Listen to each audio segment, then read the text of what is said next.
Friends, welcome to கேபாஸ் kitchen. நம்ம இன்னைக்கு சுவையான டேஸ்டியான ஈவினிங் ஸ்நாக்ஸ் வெங்காய வடை எப்படி செய்யறதுன்னு பார்க்கலாம். இந்த வெங்காய வடை செய்யறதுக்கு நான் இன்னைக்கு 3 வெங்காயம் எடுத்திருக்கேன். இதை வந்து நான் நீளமா இந்த மாதிரி கட் பண்ணி எடுத்து வச்சிருக்கேன். இதை நம்ம இப்பவே உதிர்த்து எடுத்து வச்சுக்கலாம். இந்த வெங்காயத்தை நம்ம இப்போ ஒரு மிக்சிங் பவுல்ல மாற்றிக்கலாம். இதை இப்போ நம்ம நல்லா உதிர்த்து எடுத்து வச்சுக்கலாம். இப்போ வெங்காயம் ரெடியா இருக்கு. இது கூட நம்ம இஞ்சி சேர்த்துக்கலாம். 1/2 டீஸ்பூன் இஞ்சி குட்டி குட்டியா கட் பண்ணி வச்சிருக்கேன், அதை ஆட் பண்ணிக்கலாம். 2 கொத்து கருவேப்பிலை இந்த மாதிரி கட் பண்ணி வச்சிருக்கேன், இதை நம்ம ஆட் பண்ணிக்கலாம்.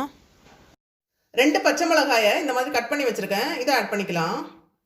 1/2 டீஸ்பூன் பெருங்காயத்தூள், 1/2 teaspoon Kashmiri chilli powder add பண்ணிக்கலாம்.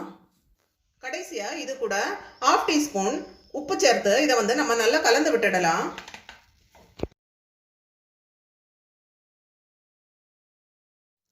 இப்போ நம்ம வெங்காய வடையோட முக்கியமான மிக்ஸ் நம்ம கலந்து வச்சிருக்கோம்.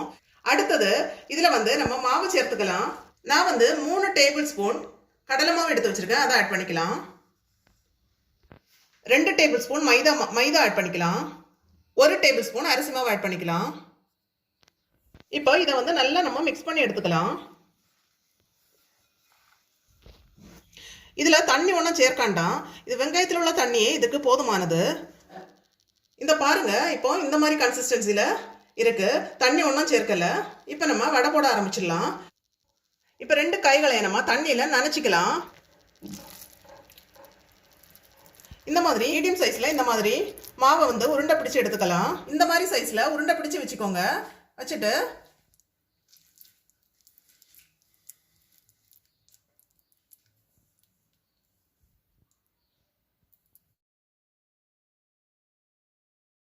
இப்போ பாருங்க, இந்த மாதிரி உருண்டை பிடிச்சி எடுத்து வச்சிருக்கேன்.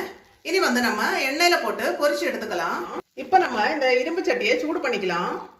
மூழ்கி பொரியிற அளவுக்கு எண்ணெய் இருக்கணும், அது போதும்.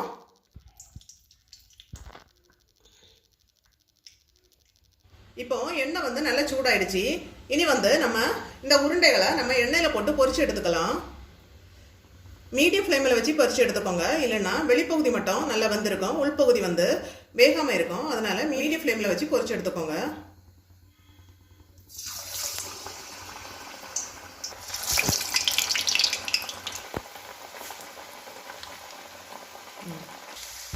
இப்போ நம்ம திருப்பி போட்டுக்கலாம்.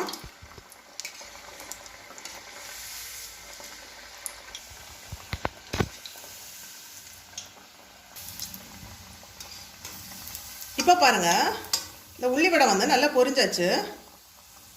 இப்போ நம்ம வேற பிளேட்ல இதை வந்து எடுத்து மாற்றி வச்சுக்கலாம்.